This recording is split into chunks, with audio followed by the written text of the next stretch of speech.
పూర్వం ఒక గ్రామంలో సుబ్బు అనే వ్యక్తి ఉండేవాడు. ఒకరోజు పని వెతుక్కుంటూ వెళ్తుండగా ఒక చిలుక గాయపడి పడి ఉండటాన్ని చూసి ఏమైందని చిలుకను అడిగాడు.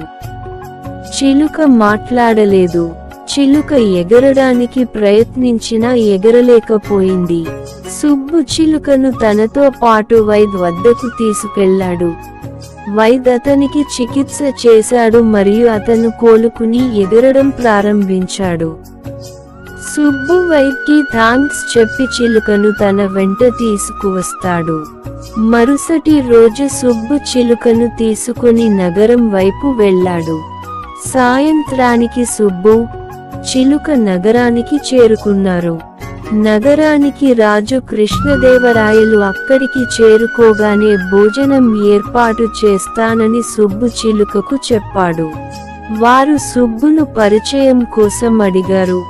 అప్పుడు సుబ్బు పని మరియు ఆహారం కోసం చూస్తున్నానని చెప్పాడు. రాజు చాలా ఉదారమైన వ్యక్తి. అతను సుబ్బు మరియు చిలుకను రాజభవనానికి ఆహ్వానించాడు మరియు వారిని రాజ అతిథులుగా ప్రకటించాడు. సుబ్బుకు, చిలుకకు ప్యాలెస్ లోనే ఆహారం, వసతి కల్పించారు. ఉదయాన్నే రాజభవనం దొంగిలించబడిందని కమాండర్ రాజుకు సమాచారం అందించాడు. దొంగ ఎవరు అని రాజు అడగ్గా కమాండర్ సుబ్బును అనుమానించాడు. రాజు వెంటనే సుబ్బును ఖైదు చేయమని ఆదేశించి సుబ్బును జైల్లో పెట్టాడు. మరుసటి రోజు చిలుక మహారాజ్ వద్దకు వెళ్ళింది. అప్పుడు మహారాజ్ ఎక్కడికి రావడానికి కారణం అడిగాడు. చిలుక అంది, మహారాజా, సుబ్బు అమాయకుడు. నిధి ఎక్కడ, ఎవరి దగ్గర ఉందో నాకు తెలుసు.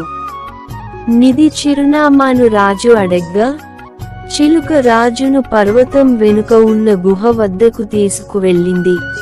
అక్కడ నిధి దాచబడింది. నిధిని చూసిన మహారాజ్ దొంగ చిరునామా అడిగాడు. అప్పుడు చిలుక కమాండర్ దొంగ అని చెప్పింది. అప్పుడు కమాండర్ తన నేరాన్ని అంగీకరించాడు మరియు రాజు కమాండర్ను ఖైదు చేయమని ఆదేశించాడు. అప్పుడు కమాండర్ను ఖైదు చేశారు. రాజు సుబ్బుకు క్షమాపణ చెప్పి బంగారు నాణేలతో సత్కరించాడు.